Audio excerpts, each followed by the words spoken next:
Saludos, bienvenidos a esta segunda sesión del ciclo Ciencia y Alma del CLAC. En la anterior sesión, los que la seguisteis recordaréis que hablamos de ciencia y pensamiento. Nos interrogamos acerca de si piensa la ciencia con José Ignacio Latorre y con Arturo Leite. Hoy vamos a dedicar la sesión a la cuestión de la espiritualidad, ciencia y espiritualidad. Volvemos a tener con nosotros a José Ignacio Latorre y tenemos como invitado de esta sesión a Juan Arnau. Aunque ya presenté a José Ignacio en la anterior sesión, lo vuelvo a presentar hoy por si, por los que vean sobre esta sesión. José Ignacio Latorre es doctor en física de partículas, es uno de los científicos más destacados y con mayor prestigio español a nivel internacional. Estudió en la Universidad de Barcelona y completó su formación en universidades extranjeras como el MIT, el Instituto Niels Bohr de Copenhague, y en la actualidad dirige el Center for Quantum Technologies de Singapur, desde donde reside actualmente y desde donde hoy nos habla. Hasta el 2020 fue catedrático de física teórica en la Universidad de Barcelona. Ha sido impulsor de innumerables iniciativas, como la propuesta de construir un ordenador cuántico en Barcelona, y más recientemente se ha involucrado en la creación del Technology Innovation Institute de Abu Dhabi y también ejerce como uno de sus investigadores principales. Es autor de numerosas obras de divulgación, todas excelentes, entre ellas La nada o el vacío cuántico, Cuántica, tu futuro en juego y Ética para las máquinas, a la que me referiré a lo largo de la charla de hoy. Y también es un placer saludar a Juan Arnau, que es filósofo y ensayista, es también científico, estudió astrofísica en la Complutense de Madrid, más tarde en la Universidad de Benarés estudió filosofía y cultura indias, posteriormente estudió sánscrito en el Colegio de México y fue profesor de lengua y cultura de Asia en la Universidad de Michigan y actualmente es profesor de filosofía moral en la Universidad de Granada. Así que también tenemos a una persona con un perfil, yo diría que ideal e inmejorable para la sesión de hoy, puesto que es científico, pero también es uno de los mejores conocedores que hay en España de la cultura, la filosofía, la religión oriental, tanto el budismo como el hinduismo. Voy a destacar dos de sus libros, como son La fuga de Dios, publicado en 2017 por Atalanta, y Historia de la imaginación del Antiguo Egipto al sueño de la ciencia, publicado muy recientemente, en el 2020, por Espasa Calpe. Libros muy, muy recomendables. Bien, evidentemente al hablar de ciencia y espiritualidad resulta inevitable de alguna manera empezar por la pregunta si la ciencia se opone a la espiritualidad o de alguna manera, para extendernos un poco y no caer en los tópicos, tratar de enfocar la cuestión. Es decir, de alguna manera, en Occidente llevamos viviendo un desarrollo científico verdaderamente extraordinario, más o menos del siglo XVII en adelante. Todavía la obra de Shakespeare, por ejemplo, es una obra que dramatiza esa transformación que se produjo durante el Renacimiento entre un mundo, por así decirlo, religioso, supersticioso, esotérico, y un mundo racional, científico. Ahí está la figura de Próspero, por ejemplo, basada en la de John Dee. Está también la figura del propio Hamlet, que es un personaje extendido, digamos, entre dos épocas. Y parece que de alguna manera, a partir de entonces, se ha impuesto la idea de que la ciencia es una superación del estadio espiritual y una superación de la religión. Ahí tenemos también la obra emancipadora desde el punto de vista filosófico de Kant.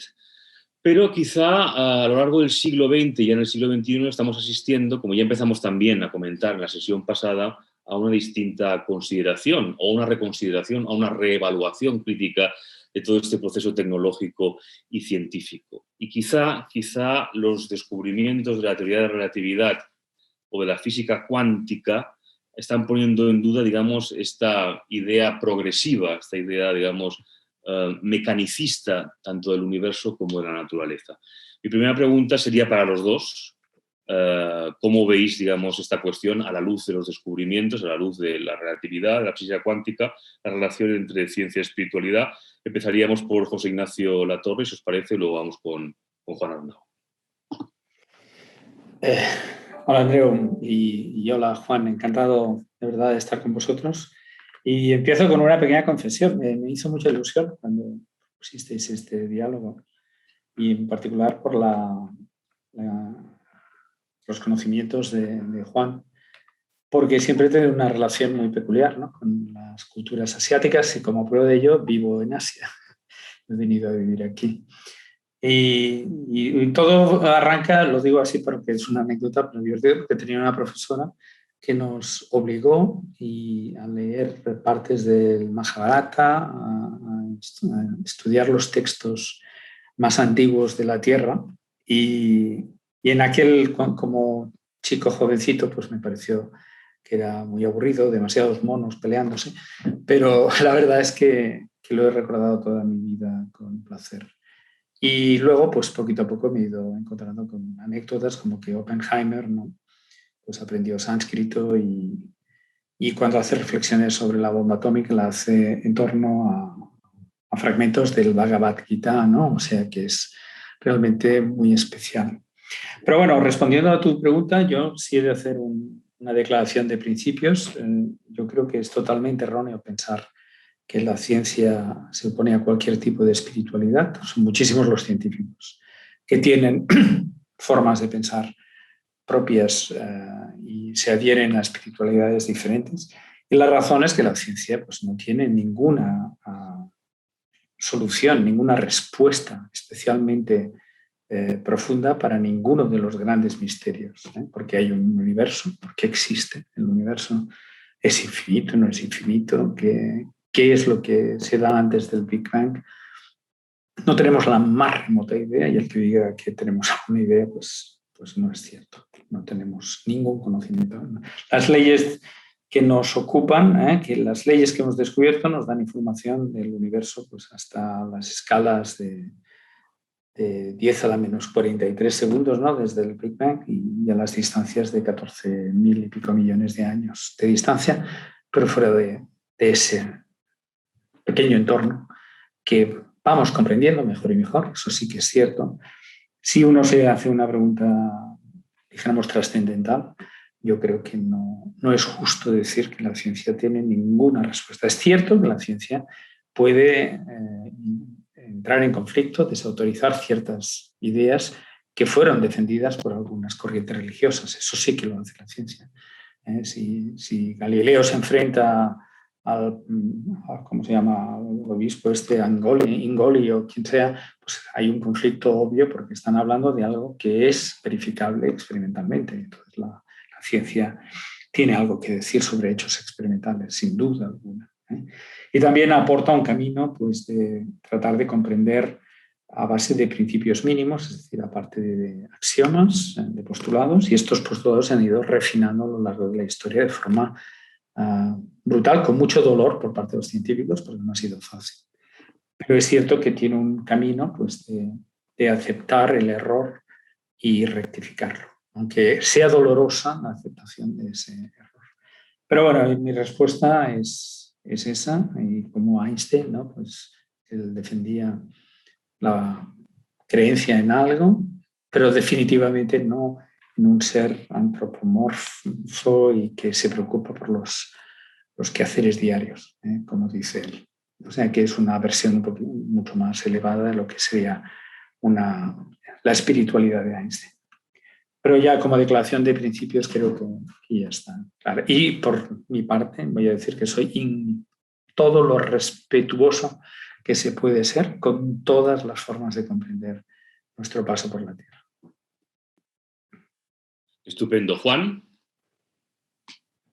Bueno, en primer lugar, muchas gracias por esta invitación. Es un placer compartir esta conversación con un cuántico como José Ignacio, que vive en Oriente.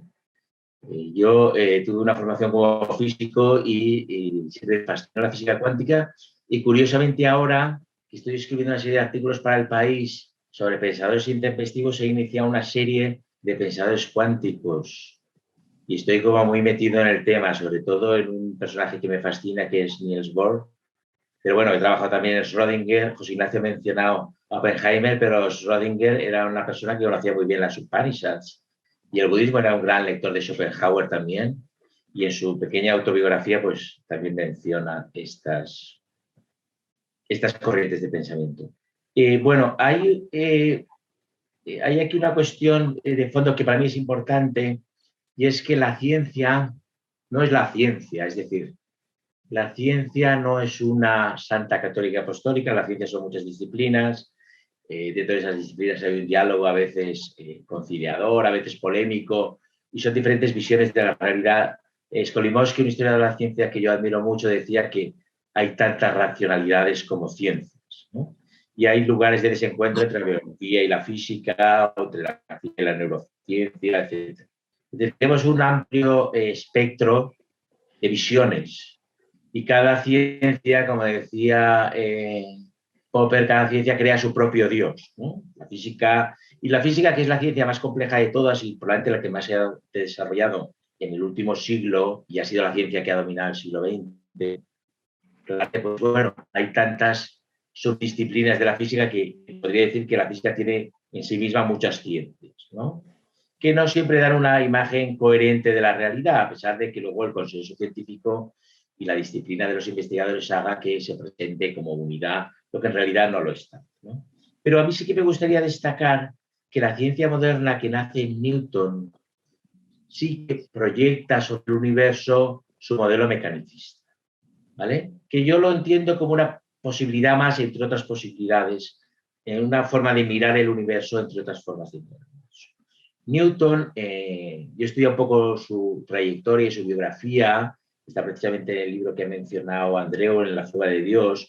Newton le pasa un poco como a Platón, Newton era un personaje que no era newtoniano, ¿vale? Se ha discutido mucho de si Platón era platónico, es decir, si el Platón que ha llegado al conocimiento general y el que se enseña en los institutos es el Platón real, es lo que pensaba Platón o es una parte de lo que sería Platón, pues en este sentido se puede decir que Newton no era newtoniano, es decir, el Newton que ha trascendido, que es el Newton del universo mecanicista, es el Newton de los Principia, ese no se corresponde con el Newton histórico. Es decir, el Newton histórico era una persona que pensaba, persona polémica, un carácter difícil, extremadamente inteligente y genial, pero era un hombre que pensaba que todo estaba lleno de vida. Es decir, que es un poco la visión opuesta a lo que es el mecanicismo, porque el mecanicismo concibe el universo como una especie de maquinaria, digamos, que puede funcionar de manera inerte, ¿no? Pero Newton fue fundamentalmente un alquimista. Pero claro, esto no se enseña en las escuelas. De su mayor preocupación a lo largo de su vida fue la alquimia y una parte de la teología que tiene que ver con el unitarismo. Y Newton pensaba que la Trinidad se había sobreimpuesto manipulando las escrituras. De hecho, en su biblioteca había muchas Biblias. Este tema le preocupaba mucho, el tema de la Trinidad. No era trinitario, pero nunca salió del armario porque no podía salir y porque fue un hombre de poder, que fue presidente de la Casa de Alceda, la Royal Society, tuvo importantes cargos que no le permitían decir que él no era, que él iba, digamos, él pensaba en contra de uno de los dogmas de la cristiandad, que era la Trinidad, ¿vale? Él era unitarista, él pensaba que la Trinidad era un invento que habían hecho los teólogos. Pero bueno, lo fundamental es que él fue un alquimista durante 30 años, tuvo un abierto y en funcionamiento un laboratorio en Cambridge, un laboratorio un poco prohibido porque en esa época las universidades, como sabéis, estaban controladas por el clero y la alquimia no gustaba el favor de la clerecía, y él pensaba que todo estaba lleno de vida, es decir, que su visión del universo no era la de un universo mecánico, sino que era la de un universo donde todo está vivo y donde todo en algún sentido percibe y siente, ¿vale? Que es una visión muy oriental, por ejemplo, ¿vale? Pero sin embargo, el Newton, y José Ignacio ha mencionado a Kant, y Kant es un factor importante porque el Newton que hace la modernidad, hay tres grandes pensadores que configuran el sentido común moderno, que son Newton, es el primero y probablemente el más importante, Kant y Darwin. Con esos tres se hace el sentir moderno, el sentir culto moderno, o lo que los americanos llamarían el mainstream del pensamiento moderno. Pero pues Kant es un gran defensor de Newton, como lo es Voltaire, ¿no? Entre los enciclopedistas. Voltaire, que era un hombre que no sabía resolver una ecuación diferencial de primer grado, pero que utilizó a Newton para deshacerse de su gran rival en la batalla epistemológica de su tiempo, que fueron los jesuitas. La Ilustración francesa es una batalla entre los enciclopedistas y los jesuitas, ¿no? Por el favor real, ¿no? Por el poder, por ser consejeros de la corte, pues Kant asume también dentro de esta agenda de apartar a los jesuitas, que era algo que era necesario hacer, porque había habido muchos abusos por parte del poder eclesiástico en el ámbito del conocimiento. Kant asume a ese Newton mecanicista, es el Newton de los principios, y ese Newton mecanicista es el que luego dará lugar al positivismo y a la ciencia hasta la teoría. ¿Vale? La idea del universo como una especie de mecanismo, una idea más o menos determinista, y es la idea que luego la pondrá un poco patas arriba la teoría cuántica. Y curiosamente Einstein, que también ha mencionado a José Ignacio, era un hombre que extremadamente inteligente y genial también, pero que tenía ciertas preconcepciones spinozianas, era un gran admirador de Spinoza, él mismo decía, mi Dios es el Dios de Spinoza, y esas concepciones de Spinoza y esas concepciones del universo determinista todavía siguen vivas en él. De hecho, la teoría de la relatividad, aunque se llame teoría de la relatividad, es una teoría determinista. Esto es algo que mucha gente no acaba de entender, es decir, pero introduce un elemento que para mí es fundamental y es la necesidad de tener en cuenta el sistema de referencia del observador. ¿Vale? Es decir, es una cuestión a que pone patas arriba un presupuesto de Newton, que es la idea de un dispositivo absoluto, que insisto, es un presupuesto que Newton utiliza en sus principios para poder demostrar el movimiento, ¿vale? Pero es un presupuesto, ¿no? Newton nunca dice el espacio y el tiempo son absolutos, dice, bueno, si nosotros queremos medir, necesitamos tener un sistema de referencia y esa cuadrícula es el espacio y el tiempo. ¿Vale? Y Einstein, en cierto sentido, aunque pone patas arriba las ideas convencionales del espacio y el tiempo, sigue aferrado a la idea de que hay un universo ahí fuera que funciona por su cuenta al margen del observador. Esta es la idea que a él le perturbaba más de la teoría cuántica. De hecho, en su debate con Bohr hay un momento crítico donde Einstein, porque él pierde ese debate, digamos, el congreso famoso de Solvay en Bélgica, ¿no? En el año creo que es el 32. ¿Vale? Es decir, todos los asistentes a ese gran congreso, que es el gran debate Einstein-Bohr, tienen la sensación de que Bohr ha ganado el debate. ¿Vale? Y Einstein está dispuesto a conceder que el universo no sea determinista, es decir, aceptar algunas de las presuposiciones de la indeterminación y de la complementariedad. Pero lo que no está dispuesto a aceptar, y esto es muy interesante, es otra idea de la cuántica sobre la que Bohr volverá una y otra vez, y es que, en cierto sentido, el universo no existe hasta que lo percibimos. Es decir, que ahí se recupera una idea de Berkeley, según la cual ser es percibir, y que cualquier tipo de filosofía que elaboremos a partir de la ignorancia de ese supuesto es pura metafísica. Estupendo, Juan. Y siguiendo un poco con este hilo, José Ignacio, en tu libro Ética para las máquinas, y agradezco a Roger Corcho la ayuda que nos ha brindado, como en cada sesión, para preparar esta sesión en estas cuestiones, me parece que hay una conclusión, una idea, tú nos corregirás si es equivocado o la quieres matizar, que dice que si el universo sigue leyes rígidas, tal como las máquinas, podemos llegar a identificar la gran máquina del universo como Dios, o a Dios como el programador de la máquina. ¿Cuál es tu opinión al respecto? ¿Cuál es tu razonamiento al respecto, José Ignacio? No, quería decir que no, esta frase no es mía, ni mucho menos. Ahí pertenece a un capítulo donde hablo de autómatas. La palabra autómata aparece en la enciclopedia, ¿no? Es Diderot el que introduce por primera vez esta palabra. Y existe una fascinación por el mecanicismo, ¿no? Por la mecánica de Newton. Es cierto, Juan lo ha dicho muy bien, la figura de Newton es absolutamente fascinante para leer su biografía. Por ejemplo, el principio de inercia lo escribió, tiene más de 20 versiones, y en las primeras era un alma que tenían las partículas. Y luego solo es al final, ¿no? Que se establece tal como se explica hoy, por cierto. O sea que el nivel de refinamiento del postulado es admirable, porque llegó a la versión que hoy en día enseñamos. Pero es cierto que el reducir el movimiento a ecuaciones y tener una ecuación que diga cómo responde el movimiento de una partícula a una fuerza externa, que son las leyes de Newton, de repente abre la posibilidad de calcular el futuro del movimiento de cualquier sistema de objetos. Eso es algo fascinante, con precisión, de forma determinada.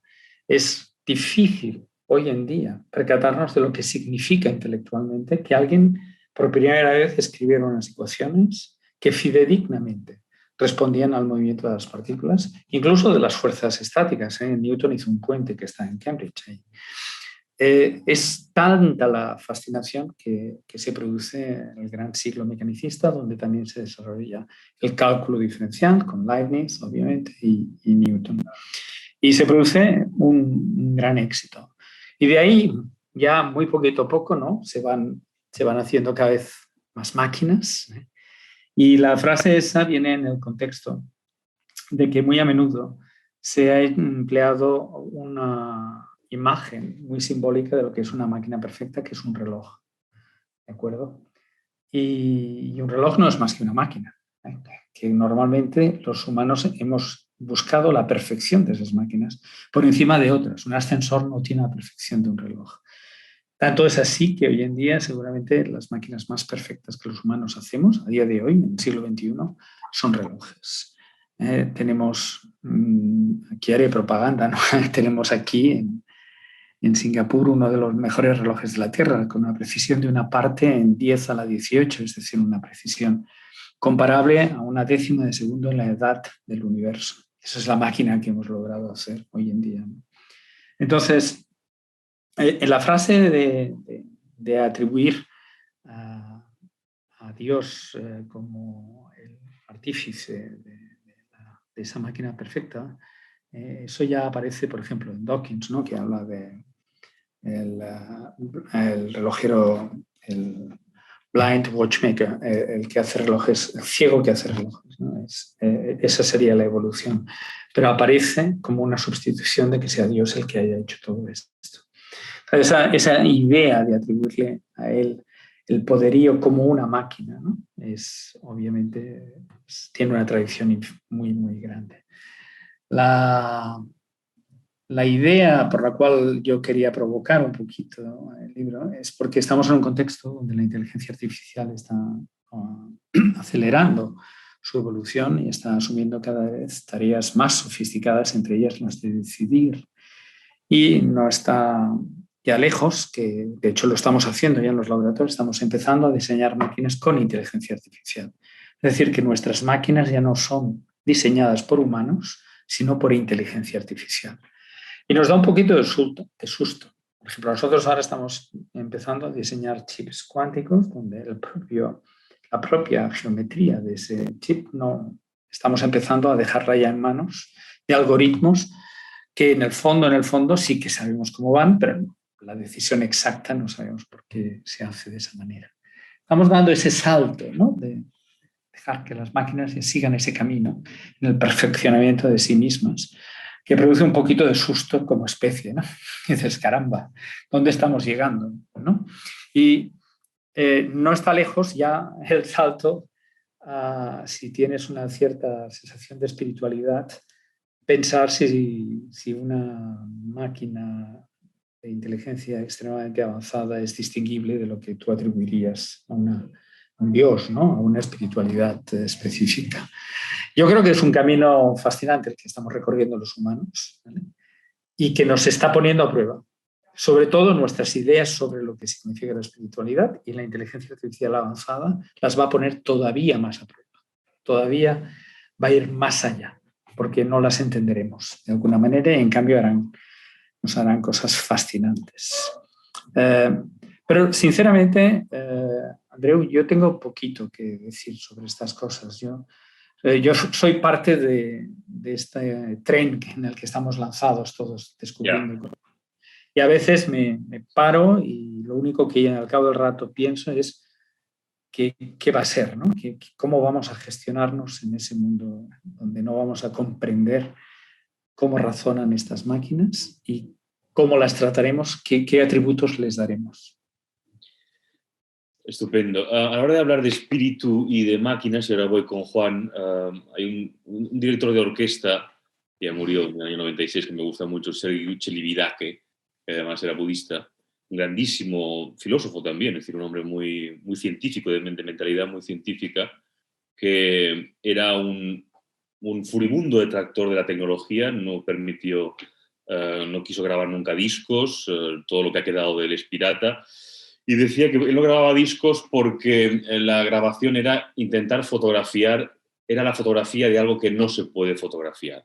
Y en ese sentido, cuando hablamos de la creación de máquinas, cuando hablamos de inteligencia artificial, ¿hasta qué punto estamos dominados por la ilusión de poder crear un espíritu, cuando en realidad ni siquiera lo conocemos, no sabemos qué es, y en realidad es algo que no se puede generar? Juan, ¿cuál sería tu visión al respecto? Bueno, yo me envuelvo en un paradigma completamente diferente al de José Ignacio. Es decir, yo soy, además de, en cierto sentido, mi visión, en cierto sentido, es budista y es hinduista. Yo soy un gran admirador y un seguidor de un filósofo que fue un gran matemático, que fue Alfred North Whitehead, ¿vale? Del que se acaba de publicar ahora su gran obra, por fin bien traducida, que se llama Proceso y Realidad. Whitehead fue, como sabéis, el maestro Bertrand Russell, y también unos principios matemáticos, ¿vale? Entonces, la idea fundamental de Whitehead es que en el universo todo siente. El universo es lo opuesto a un mecanismo. Un reloj puede ser una máquina muy perfecta, pero es una máquina que no tiene sensibilidad, que no siente. ¿Vale? Rousseau decía, existir es sentir, ¿no? Yo estoy más en esa línea de pensamiento. Piensa que todo siente y todo, en cierto sentido, todo en el universo percibe. Es una idea muy afín a algunos de los presupuestos fundamentales de Bohr y de los primeros cuánticos. Pues entonces el universo no tendría leyes, unas leyes inmutables, unas leyes fundamentales del universo o de la materia, unas interacciones fundamentales, sino que en lugar de leyes rígidas tendría hábitos. ¿Vale? El universo tiene, si el universo es un universo vivo, no se rige por leyes, sino se rige, como nos regimos los organismos vivos, por hábitos. Tenemos costumbres, tenemos formas de hacer. ¿Vale? Esta idea del universo mecánico, del Dios que concibe el universo y lo pone a funcionar, el gran relojero, es una idea curiosamente muy mosaica, es una idea muy hebrea. Y la visión de la India es completamente diferente. Porque la visión de la India es la visión de un Dios inmanente que, digamos, que nada sin guardar la ropa, es decir, que no hace la creación y la deja ahí como un gran mecanismo que funciona sola, sino que se implica en la creación y que está dentro de cada ser vivo, ¿no? La idea célebre de las Upanishads del Atman, precisamente el Atman vive dentro de cada ser vivo. No vive dentro porque el Atman no tiene lugar, no vive ni dentro ni fuera, pero es al mismo tiempo inmanente y trascendente. Es decir, no hay la idea, digamos, en la India están todas las ideas y puedes encontrar todas las creencias, pero esta idea central de las Upanishads es que no hay un Dios que haga el universo y lo deje funcionando, sino que hay un principio divino que está activo en cada ser vivo. Y en este sentido conecta mucho mejor con esta filosofía de Whitehead, según la cual todo percibe y siente. Con lo cual, en ese universo, las leyes de la física encuentran su sitio, porque la física hace un reduccionismo de ese universo vivo y por eso la física es efectiva y logra todos los grandes logros que ha conseguido. Por eso estas visiones de Richard Dawkins y de todos los críticos con la religión, curiosamente caen en la misma trampa mosaica de ese Dios, porque luego también en la tradición hebrea hay tradiciones afines a la filosofía hindú, como es la cábala, como es Isaac Luria, por ejemplo, o Cordovero, o Amapurafia, ¿no? Es decir, dentro de la tradición judía, que también es muy compleja, hay tradiciones, digamos, panteístas, ¿no? O de universo vivo y sintiente. Pero la visión ortodoxa, más simplista, judía, precisamente es la que asume, negándola, todos los grandes detractores de la religión y de la espiritualidad, como Richard Dawkins, o como Dan Dennett, o como todos los grandes, el mainstream de la ciencia moderna, no necesariamente de la física, ¿no?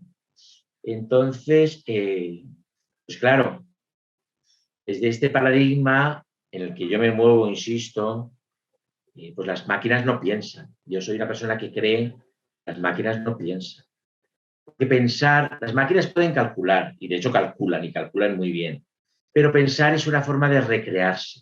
Recrearse en un sentido doble, es decir, en el sentido literal de volver a crearse y en el sentido más metafórico de entretenerse o de disfrutar lúdicamente de la existencia, ¿no? Y esto es una máquina que, como las máquinas no sienten, nunca podrá hacer, ¿no?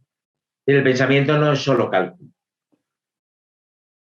Estupendo. Y os preguntaba en qué momento estamos en la ciencia con respecto, digamos, a la idea dominante y hegemónica del mecanicismo. Y me gustaría preguntar a José Ignacio si nos puede explicar, aunque sea brevemente, lo que sabe o lo que le parece la noticia que ha saltado estos días con respecto a los muones. ¿Es algo completamente desconocido? ¿Es una publicidad un tanto gratuita o realmente ha sido una gran sorpresa para los físicos?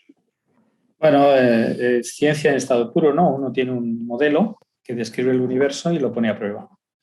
Y lo pone a prueba de la forma pues, más salvaje que puede, yendo a las máximas energías, yendo a la máxima precisión, y a la que la propia teoría pues, hace una predicción y el resultado experimental no cuadra exactamente con la predicción, pues nosotros tenemos un criterio que se llaman 5 desviaciones estándares de descubrimiento. A partir de 3 nos ponemos nerviosos cuando hay una desviación de la predicción. Lo que ha pasado es que el factor giromagnético del muón es una medida reciente más fina que no ha cuadrado con lo que se sabía. Lo que pasa, te voy a decir con toda honestidad, ¿no? O sea, yo hace años, cuando estaba más en el mundo de la tecnología de partículas elementales, pues son cálculos durísimos donde hay un elemento no trivial, que se llaman las correcciones, interacciones fuertes, que yo creo que están poco controladas desde el punto de vista teórico. Entonces, cuando leí la noticia, ¿sabes aquello que digo? Aquí hay más ganas de violar la teoría que realidad. Y ya rápidamente, pues no solo han salido los artículos que dicen que sí, que hay una violación del modelo estándar, y han aparecido ya los que dicen que no hay ninguna violación del modelo estándar, que es que el cálculo sofisticado de las correcciones fuertes no está bien hecho.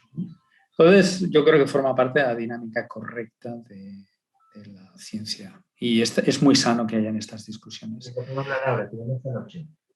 Déjame que te haga un comentario sobre lo que has dicho del director de orquesta, ¿no? Sí. Es que no puedo reprimirme a hacer estos comentarios. Los propios instrumentos de la orquesta son instrumentos. Sí, lo dice la palabra, lo dice la palabra. Entonces, yo he escuchado muchas veces eso, tienes razón, sí. Si uno es consistente, que dice, no, yo no quiero estas cosas, pues no tendría un reloj, no iría en un carro, en un autobús, o en un coche o en un ascensor. No haría, bueno, si es consistente. Lo que pasa es que en el fondo, lo que nadie dice es que lo que estaba cuando tú naciste lo aceptas. Lo que no aceptas es el cambio en tu vida. Esa es la realidad. Con un matiz que creo que Chelvidá, que no se refería tanto a la cuestión tecnológica, es decir, evidentemente él era consciente que también el violín es una creación tecnológica. Se refería tanto a que la música es una experiencia del aquí y el ahora. Es decir, que no se puede trasladar. Él decía que escuchar algo que ha sido grabado en un determinado espacio o un determinado tempo, digamos, en lo que hacemos todos ahora, yo el primero, que soy un entusiasta de las tecnologías porque me permite escuchar cosas extraordinarias en todos los sitios. Él decía que eso era un crimen, pero no por la tecnología en sí, sino porque mataba lo que era la experiencia de la música en ese momento. Bueno, pues mira, te voy a dar otro ejemplo, que es todos los libros que tienes ahí detrás han sustituido a la palabra oral, que es mágica y preciosa, a cambio de estar aburrido en una habitación solo y leer las palabras que no escuchas, ¿no? Entonces, la consistencia es algo que los humanos llevamos fatal.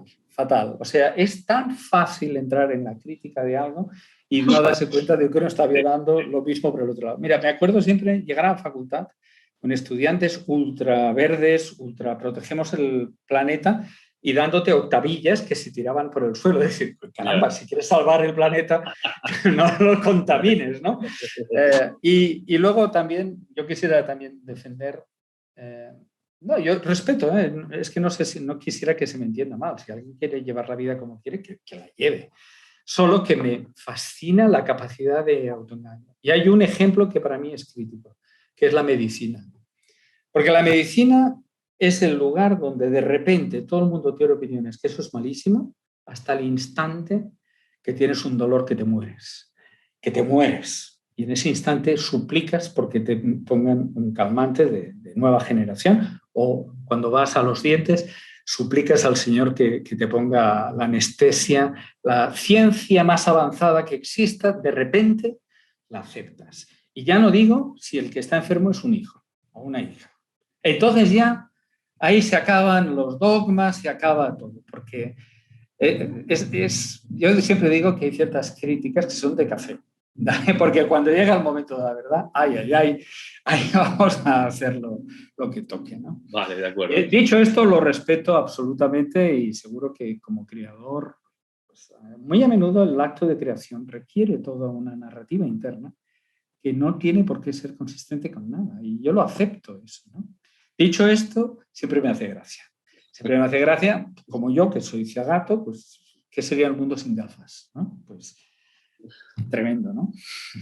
Volviendo un poco a lo que estábamos comentando, Juan, hay una idea en tu libro La fuga de Dios, comentas del filósofo budista Vasubandhu, que dice que el universo no se nos muestra tal y como es, sino como con nuestra mente contenida en él. Quizá ahí hay una enorme diferencia entre lo que es la concepción del universo por parte de Occidente, o lo que ha sido la concepción del universo tradicionalmente por parte de la mente occidental y la mente oriental. ¿Nos puedes comentar algo al respecto? Bueno, esa idea de Vasubandhu es el gran exponente de lo que se llama el Vijnanavada, que es la doctrina de solo la mente del budismo Mahayana. Esa idea es una idea muy cuántica. Lo que está diciendo ahí Vasubandhu es que nosotros no podemos percibir la realidad sin de algún modo interferir en ella, ¿no? Sin de algún modo alterarla, ¿no? Es decir, y es una idea cuántica porque es una idea en la que insistirá mucho Niels Bohr. Niels Bohr dirá, bueno, es que los instrumentos que nosotros utilizamos para observar el mundo cuántico son instrumentos de amplificación y esos instrumentos forman parte del sistema. ¿Qué quiere decir eso? Que cuando nosotros hablamos del electrón, ¿vale? Lo que nosotros llamamos el electrón, que en la imaginación popular se tiende a reificar y a pensar que es algo que existe ahí fuera, al margen del observador, nosotros lo que llamamos electrón es un sistema que tiene una partícula con una carga negativa, pero que tiene también un espectrógrafo o un detector de partículas que lo detecta.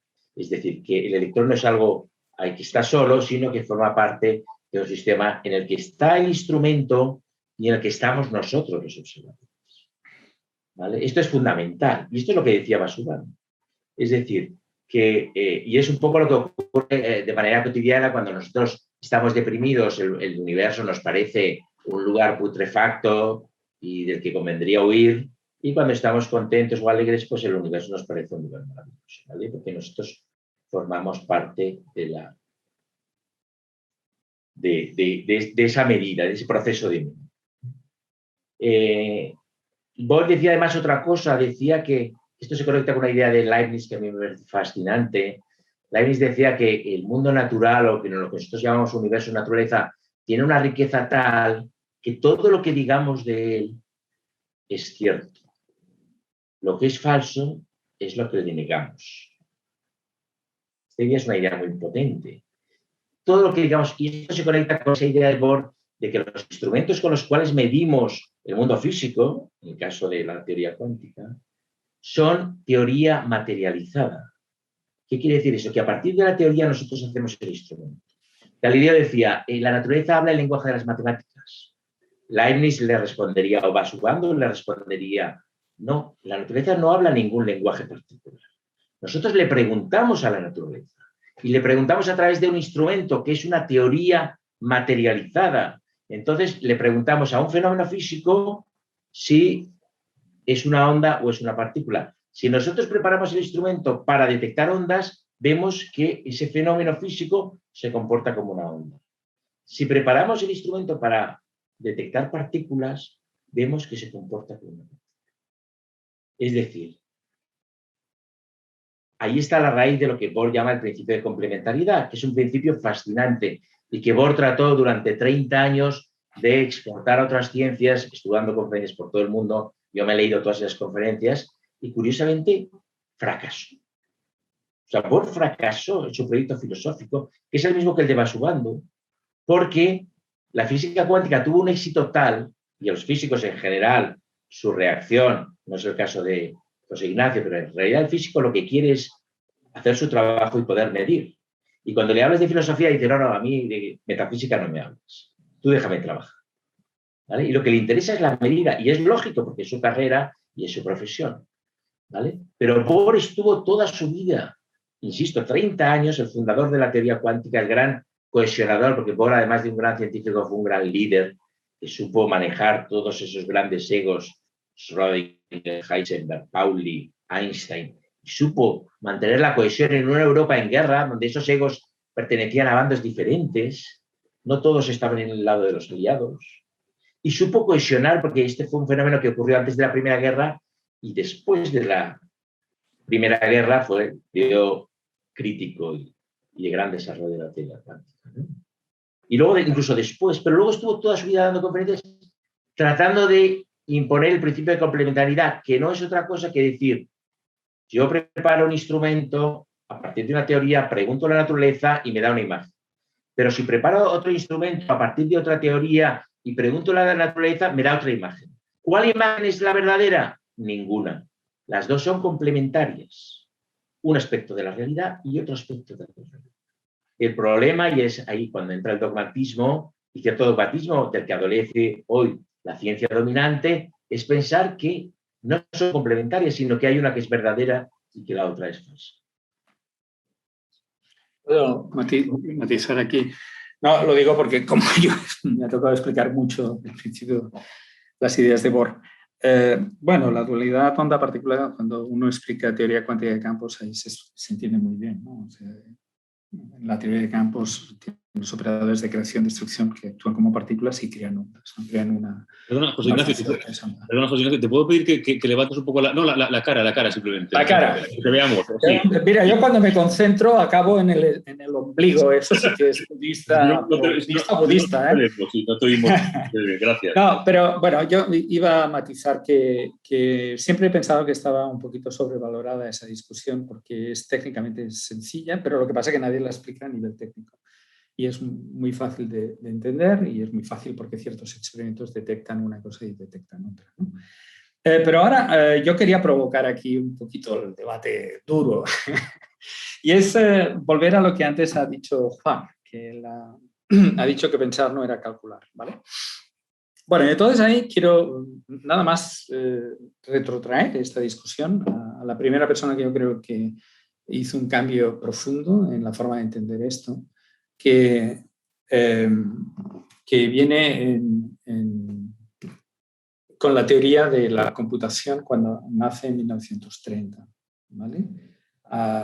Ahí es donde empezamos a entender por primera vez, y quiero insistir, por primera vez se empieza a entender lo que significa calcular, ¿eh? Ideas de Church, Post, ¿no?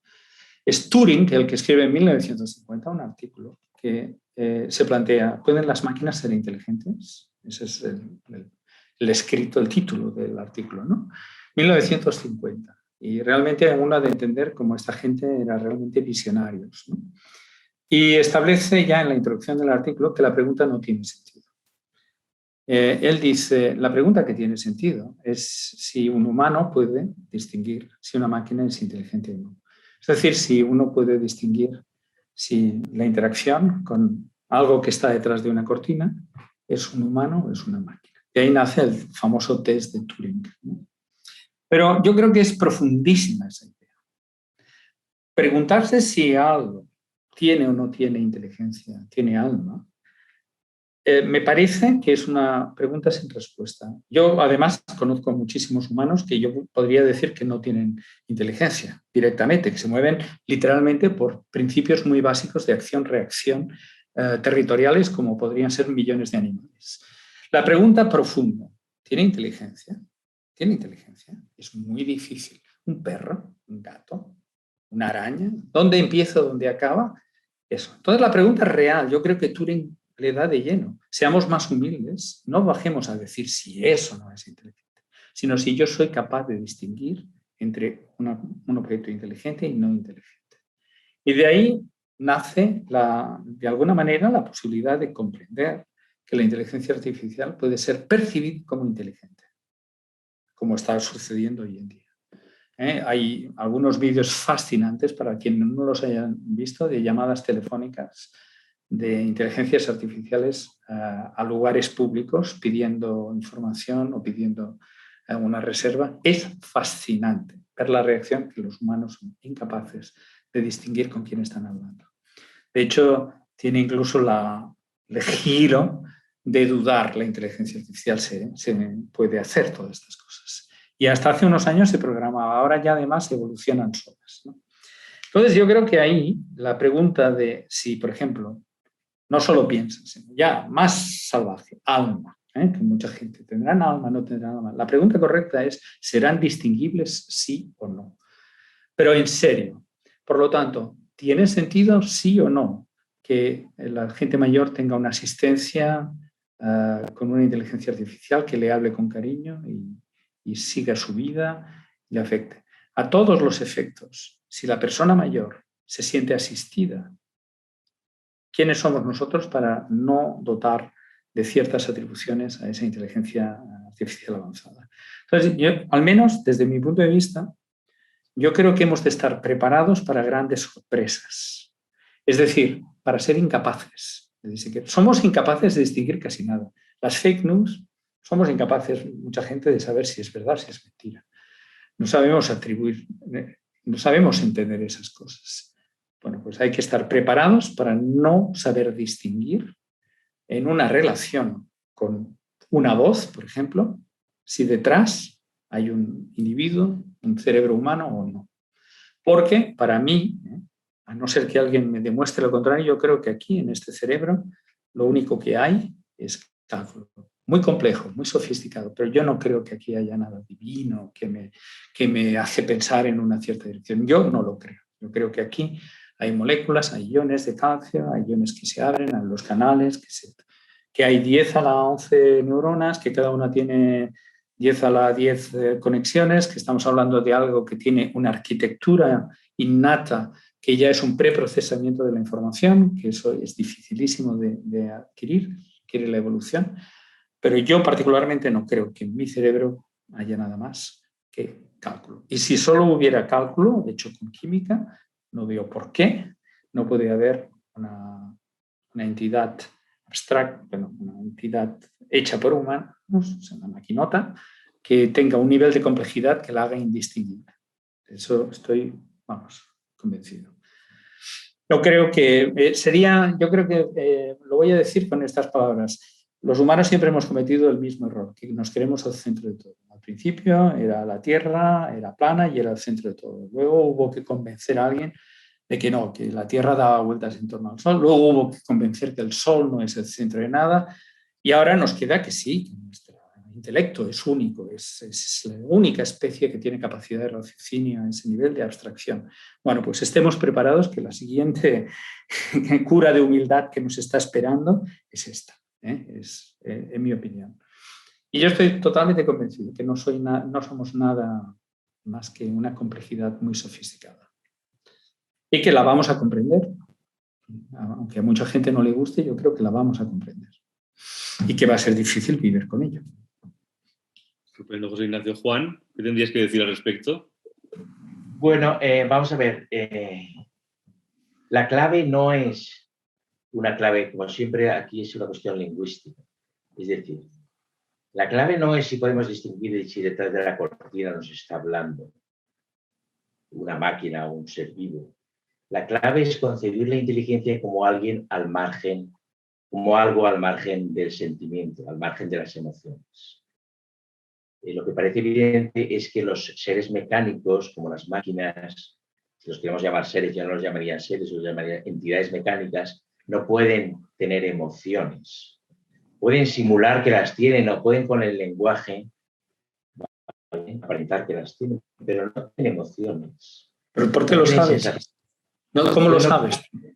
¿Cómo sabes que un nivel de sofisticación y de complejidad suficiente no va a desarrollar una autoconciencia? Claro, ¿cómo lo sabes esto? Es una suposición como la tuya, porque un organismo vivo, el pensamiento en un organismo vivo es algo que no se puede apartar de la sensibilidad, de la emoción, de la empatía, etc. ¿Vale? Entonces, cuando nosotros separamos el pensamiento de la emoción, de la empatía, de la sensibilidad y nos movemos en el terreno del pensamiento abstracto, en ese universo mecánico las máquinas sí que pensarían, pero es que es un universo mecánico, que es el universo en el que viven la mayoría de los físicos, desde la perspectiva en la que yo me muevo, insisto, es un universo reducido. ¿Vale? Entonces, curiosamente, José Ignacio hace referencia a que siempre nos sentimos el centro del mundo y que el ser humano siente que pues, primero era el centro, la Tierra era plana, luego todo lo que ha dicho de ese antropocentrismo, y curiosamente la máquina la está haciendo el ser humano. Lo que se propone desde esta visión que yo asumo es que todo está vivo, no solo el ser humano, y todo tiene sentimiento, tiene emoción, tiene empatía, todos los seres vivos, desde una brizna de hierba hasta el más engolado de los dioses. Los animales, por supuesto, es decir, todo siente, y el pensamiento abstraído de esas emociones, de esos sentimientos, pues no deja de ser un pensamiento reducido.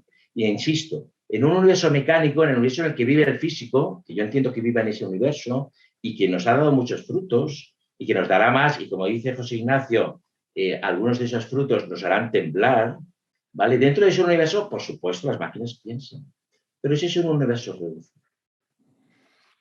Yo creo que las emociones son un fenómeno epigenético. Yo creo que todas estas cosas son derivadas de la mecánica, exacto. Es que son emergentes. Entonces yo creo, claro. Yo creo que no hay nada especial en el cerebro, sencillamente eso, si el nivel de sofisticación aumenta, de complejidad, existen fenómenos comparables a lo que pueden ser el amor, el odio, lo demás. Evolutivamente la violencia, ¿no? Toda ha sido rentable, ¿no? Por ejemplo, para los seres violentos sobrevivían más que los no. Ahora ya no, ¿no?